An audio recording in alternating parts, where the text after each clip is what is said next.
इसको तोड़ के 7 दिन रुक के जाओ, कथा सुन के जाओ, भाव से कथा का श्रवण करके जाओ। ऐसी पावन गंगा, उनको हम प्रणाम करते हैं, उनको हम वंदन करते हैं।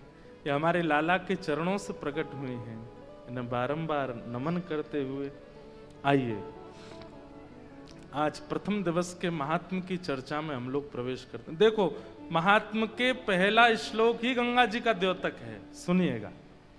सच्चिदानंद रूपाय विश्वोत्पत्त्यादि हेतवे तापत्रय विनाशाय श्री कृष्णाय वयं नमः। सच्चिदानंद रूपाय,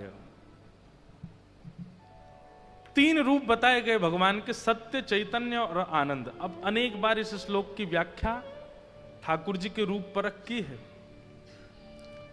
पर सत्य, चैतन्य और आनंद ये तीनों रूप गंगा जी के हैं। सबसे पहला सत्य, गंगा जी सत्य हैं, इसलिए असद व्यक्ति का भी संस्कार किया जाता है तो भी गंगा जी उसको सत्य की प्राप्ति करा देती हैं। सब लोग इधर देखो, सावधानी से सुनिए बिल्कुल कथा। गंगा जी सत्य स्वरूप हैं। अब व्यवहार में ऐसा होता है कई बार कि मित्र मित्र आपस में कहते हैं, ये जो तू बात कह रहा हाथ में गंगा जल लेकर के कह दे। गंगा जल लेने में घबरा जाता है, नहीं गंगा जी नहीं लूंगा, मैं कह रहा हूं कि मैं कल से ऐसा नहीं खाऊंगा, कल से ऐसा नहीं पीऊंगा। नहीं नहीं, गंगा जल लेके कह हाथ में। गंगा जल लेने में क्यों इतनी हालत खराब होती है? क्योंकि वो सत्य स्वरूप हैं। उसे वो कहीं ना कहीं नास्तिक व्यक्ति भी इस बात को जानता है कि गंगा जल हाथ में लेकर के मैंने कोई संकल्प किया और उसकी पूर्ति अगर नहीं की तो मेरे को अधोगति का सामना करना पड़ेगा। गंगा जी सत्य स्वरूप हैं, सत्य है। इसलिए जीवन में कुछ भी करने वाला व्यक्ति वो भी अपने अंतिम समय में घर के लोगों से निवेदन कर देता है कि संस्कार हो सके तो गंगा तट पर करना, नहीं हो सके तो कम से कम अस्थि विसर्जन तो गंगा जी में ही कर देना। क्योंकि उसे पता है कि जीवन में चाहे जो भी किया हो, लेकिन मेरी थोड़ी सी जो लाज बचाने की सामर्थ्य वो गंगा जी में है, वो मेरी लाज बचा लेंगी कैसे भी। गंगे गंगे तियो ब्रूयात योजना नाम सतैरपि मुच्यते सर्व पापेभ्यो विष्णु लोकम सगच्छति। आप लोग ऐसा मत सोचना गंगा पर करती ही होगी पूरी, नहीं, लेकिन आज गंगा जी के तट पर बैठे हैं इसलिए थोड़ी निकल रही है बातें, सुन लीजिए। गंगा जी का पहला स्वरूप कि सत्य है। सत्य किसको मानेंगे? जिसके सामने असत्य का अस्तित्व नष्ट होता हो, वो सत्य है। जैसे गुरु के सामने सत्य वाचन करना ही पड़ता है। आप वहां रोक नहीं सकते स्वयं को। उनके सामने झूठ बोलने में घबराहट होती है। ऐसे ही गंगा है। गंगा के तट पर भी एक बात मेरी बहुत ध्यान से सुनिएगा, जो गुरु के सामने भी असत्य बोलने में झिझकता नहीं है, जो दैव के सामने भी असत्य बोलने में व्याकुल नहीं होता, जो गंगा जी का जल हाथ में लेके बाद भी सत्य बोल देता है, वो राक्षस ही होगा। क्योंकि राक्षसत्व ही है कि राम सामने खड़े हैं और फिर भी रावण का रावणत्व जीवित है। कई बार घटनाएं सुनने में आती हैं कि आजकल के युवा लोग गंगा जी के तट पर पार्टी करते हैं, कुछ भी खा लेते हैं, पीते हैं, पड़े रहते हैं गंगा जी में। ये रावणत्व नहीं है तो क्या है? ऐसी पवित्र गंगा जी के तट पर भी आप स्वयं को नहीं संभाल रहे हो। गंगा जी सत्य है। दूसरा, श्री गंगा चैतन्य है। वो जल नहीं है। जल भी कहीं ना कहीं जड़त्व में आ जाता है, लेकिन श्री गंगा चैतन्य है। हमने तो अपने जीवन में बहुत अनुभव किए हैं, कितनी भी घबराहट हो रही हो, थोड़ा भय लग रहा हो, चिंता हो रही हो, बहुत व्याकुलता जीवन में चल रही हो, आप एक काम कीजिए, घर में गंगा जल सबके होता है, तुरंत जाइए थोड़ा सा गंगा जल पान कर लीजिए। आपकी मानसिक और बौद्धिक क्लेशों को भी गंगा जी शुद्ध कर देती हैं, पवित्र कर देती हैं। गंगा जी का जल जल नहीं है, वो चैतन्य है, साक्षात प्रतिमूर्ति है, एक एक बिंदु में देव विद्यमान है, सत्य है, चैतन्य है और आनंद है। श्री गंगा जी आनंद है। जिन गंगा जी के तट पर ऋषिजन सदा आनंदित विचरते, आप कुछ मत करो, गंगा जी के तट पर घूमते रहो, आपको भोजन भी मिल जाएगा, आपको निवास भी मिल जाएगा, आपको वस्त्र भी मिल जाएंगे, आपको मित्र भी मिल जाएंगे, आपको संबंधी भी मिल जाएंगे, सब मिल जाएंगे। गंगा जी के तट पर सब सुलभ है, आनंद है। जीवन में प्राप्त करने वाला जो आनंद चाहते हैं, गंगा तट पर सब प्राप्त हो जाएगा। इसलिए सच्चिदानंद रूपाय, ये तीनों रूप गंगा जी के हैं। पहला सत्य, दूसरा चैतन्य और तीसरा आनंद। विश्वोत्पत्त्यादि हेतवे, विश्व की उत्पत्ति, पालन और प्रलय, तीनों की संभावना गंगा जी में है। विश्व का उत्पत्तिकरण भी गंगा जी से हो रहा है। हमारे भीतर जो सद्भावना प्रकट हो रही है वो गंगा जी की कृपा है। हमारा पालन भी गंगा जी से हो रहा है। गंगा जी के जल से ना जाने कितने भारतीयों का पालन हो रहा है, कितने नगरों का पोषण हो रहा है, कितने परिवार पल रहे हैं गंगा जी के जल पर। और जब अपने रौद्र रूप में आती हैं तो संहार भी करती हैं। उत्पत्ति, पालन और संहार, तीनों की संभावना जिनके पास है। तापत्रय विनाशाय, तीन प्रकार के ताप, आदिदैविक, आदि भौतिक, आध्यात्मिक, तीनों तापों को नाश करने की जिनमें सामर्थ्य है, ऐसे श्री कृष्णाय वयम नमः, श्री गंगाय वयम नमः। ऐसी श्री गंगा को, ऐसे श्री कृष्ण को और ऐसे श्री कृष्ण के चरणों से प्रकट हुई गंगा को हम नमन करते हैं, हम वंदन करते हैं। अब सोचो, जिनके चरण के स्पर्श की गंगा इतना पवित्रीकरण कर देती है, वो स्वयं कैसे होंगे? वो स्वयं श्री कृष्ण कैसे होंगे? विष्णुपदी जब इतना कल्याण कर देती हैं तो स्वयं श्री कृष्ण जीवन में आ जाएंगे तो क्या क्या नहीं दे सकते हैं। ऐसे श्री कृष्ण को और ऐसे श्री कृष्ण से चरणों से प्रकट हुई मां गंगा को हम प्रणाम करते हैं। गंगा जी के अवतरण की निकुंज की कथा भी हमने गिरिराज जी में सुनाई थी।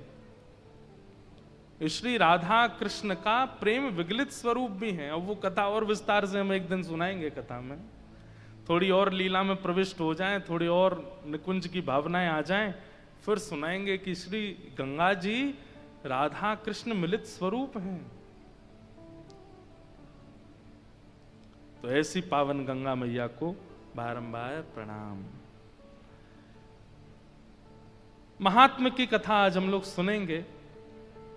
एक बात और कह दें, विश्व भर में कथा सुनने की अपनी महिमा है, लेकिन गंगा जी के तट पर भागवत की कथा सुनना ये प्रोटोकॉल है। प्रोटोकॉल मतलब ये नियम ही है, ये शास्त्राज्ञा है। श्रीमद् भागवत की कथा कहां होनी चाहिए, यह प्रश्न सबसे पहले नारद जी महाराज ने पूछा था सनत कुमारों से, और सनत कुमारों ने तभी आज्ञा दे दी थी, गंगाद्वार समीपे तु तटमानंद नामकम। गंगा द्वार यानी कि हरिद्वार, और वहीं आनंद वन में बैठ करके भागवत, ये गंगा जी का तट जितना भी हरिद्वार से ऋषिकेश तक ये सब आनंद वन है। ये कथा, यहां कथा सुनना ये प्रोटोकॉल है, ये नियम है, ये शास्त्राज्ञा है। आप गाजियाबाद में कथा सुनो, दिल्ली में कथा सुनो, नोएडा में कथा सुनो, बंबई में कथा सुनो, वो सब एक प्रकार से ऐसा तो नहीं कहेंगे कि प्रोटोकॉल का उल्लंघन है, लेकिन हाँ वो बात है कि आप गंगा जी कैन में भर के घर ले गए तो वो भी गंगा ही हैं, तो वहां जाकर के कथा सुनना भी वो एक प्रकार से ये समझ लो कैन में भर के ले गए हो। लेकिन हरिद्वार में कथा सुनना, गंगा जी के तट पे कथा सुनना, ये तो नियम है, ये तो शास्त्राज्ञा है, ये तो आचार्यों की आज्ञा, ये तो परंपरा है, यहां कथा सुननी चाहिए। इसलिए यहां कथा कहना और सुनना ही मैं बार बार कहूंगा कि हमारा भाग्य है, इसको चूकिएगा नहीं। इससे हरिद्वार 88,000 सौनकादि ऋषि बैठे थे। थोड़ी आगे चल करके सुख तीर्थ भी आता है, ऐसा कहते हैं कि वहां शुकाचार्य जी ने कथा सुनाई। नैमिषारण्य क्षेत्र में 88,000 सौनकादि ऋषि बैठे हैं और वहां सूत जी का आगमन हुआ। ये सौनकादि ऋषि क्या कर रहे थे? मेरे और आपके कल्याण के लिए यज्ञ कर रहे थे, लेकिन इनको उस यज्ञ से कल्याण होगा ऐसा विश्वास नहीं था। तब वहां सूत जी का आगमन हुआ और सूत जी से इन्होंने प्रश्न किए हैं। बहुत ध्यान से सुनिएगा। प्रश्न, आचार्यों से प्रश्न कैसा करना चाहिए।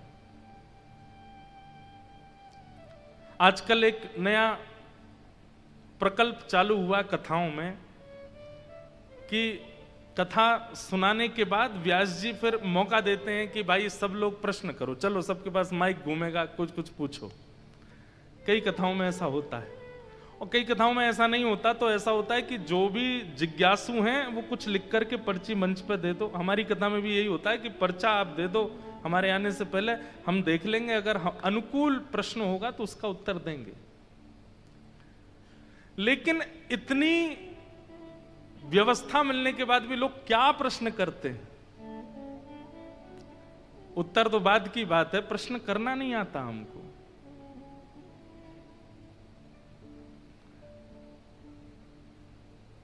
प्रश्न करने की अगर आपको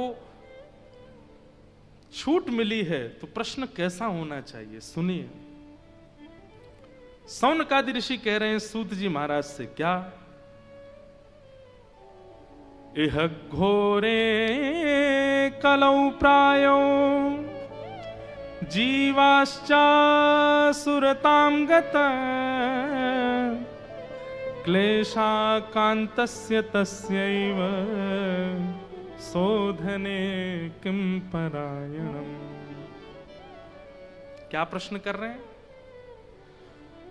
सौनकादि ऋषि कहते हैं, अच्छा एक बात और कहते हैं आपको, यमुना जी का तट जो है ना वो भक्ति का तट है, नर्मदा जी का जो तट है वो वैराग्य का तट है, और गंगा जी का जो तट है ये ज्ञान का तट है।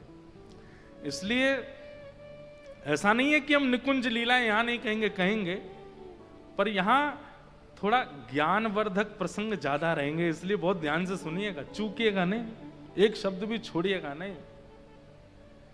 प्रश्न कैसा होना चाहिए? पूछने वाले का भी कल्याण हो, बताने वाले का भी कल्याण हो, और जो खाली बैठे सुन रहे हैं उनका भी कल्याण हो, ऐसा प्रश्न होना चाहिए।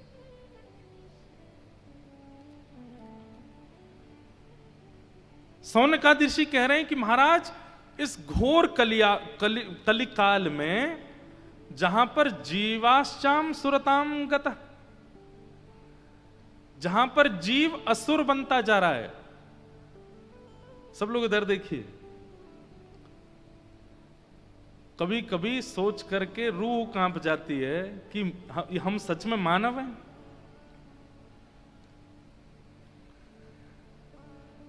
बचपन अभी 26, 27, 28 वर्ष तो हमको हो गए, आप लोगों में से कई 40 वर्ष के, 50 वर्ष के बैठे हैं। क्या क्या नहीं देख लिया हमने, कैसी कैसी विचारधारा वाले लोग रहते हैं इस संसार में। हमने नरभक्षी जीव को भी देखा, जो बालकों को मार के खा जाते हैं, ऐसे व्यक्ति की भी हमने रिपोर्ट देखी है न्यूज पर। हमने ऐसे लोगों को भी देखा है जो जीवों को मार करके उनके अंदर के पार्टों को बेच देते हैं, उनके बारे में भी खबर आती है। चलो ये तो बहुत पहले की घटनाएं थी। अब विवाह करने के बाद पति पत्नी को मार देती है, पत्नी पति को मार देता है। माता अपने प्रेमी के साथ भाग गई और जाते जाते क्या कर गई, अपने 2 बालकों को जहर दे गई। ये कैसे हो सकता है? ये कलयुग नहीं है तो क्या है? आप हम सब लोग आपसी द्वंद्व में चल रहे हैं, आपसी युद्धों में चल रहे हैं कि उन्होंने कथा में यूं कह दिया, उन्होंने कथा में ऐसे कर दिया, वो महाराज जी तो यूं कर रहे थे, उनके तो यूं चल रहा था। और संसार में कलयुग अपने चरण पसार रहा है। भक्तमाल जी में बार बार नाभाजी कहते हैं कि वैष्णव अपराध मत करो, वैष्णव अपराध मत करो। सबसे बड़ा अपराध एक ही है, क्या? उर्दपुंड जिसके माथे पर लगा है, गले में कंठी माला है, जिसके मुख पर भगवान नाम है, उसका अपमान मत करो। पर हम लोग पीछे नहीं हटते और संसार में कलिकाल बढ़ता ही जा रहा है। जीव असुरत्व को प्राप्त हो रहे हैं। अरे कई बार तो रावण कंस भी कहते होंगे ये तो हमने भी नहीं किया जो ये कलयुग के जीव कर रहे हैं।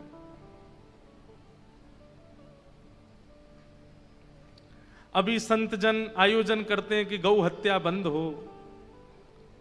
100-150 वर्ष बाद आयोजन होंगे, पति हत्या बंद हो, पत्नी हत्या बंद हो, भ्रूण हत्या बंद हो, बालक हत्या बंद हो, संत हत्या बंद हो, वैष्णव हत्या बंद हो। भगवान करे कि ये सब सुनने तक हम लोग जीवित ना रहें, लेकिन ये सब होगा। कलयुग जैसे हर दिन, आज जितना कलयुग है कल उससे ज्यादा है। मैं आपको यहां कथा सुना रहा हूं, इतनी देर में भी कितनी घटनाएं घट गई होंगी, कितना असरत्व मानवों के चित्त में आ चुका होगा। हमारे पास गंगा है, कथा है, संत हैं, फिर भी हम असुर बनने से नहीं रुक पा रहे, क्योंकि हमारे जीवन में प्रायोरिटी केवल कुछ पा लेना है, और वो पाने में केवल और केवल ऐश्वर्य है। सुख संपत्ति घर आवे, ये तो गाते हैं हम, पर चित्त की शुद्धि की बात क्यों नहीं करते? हरि जी मोहे संत हृदय कर दीजो, हरि जी मोहे संत हृदय कर दीजो।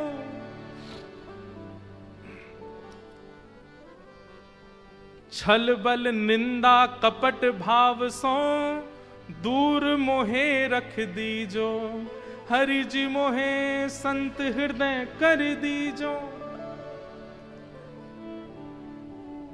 हमने कभी आंतरिक भावना के परिवर्तन की याचना ही नहीं की है, इसलिए आसरत्व आता जा रहा है। लेकिन यहां पर सौनकादि ऋषि प्रश्न कर रहे हैं, श्रीमद् भागवत कथा का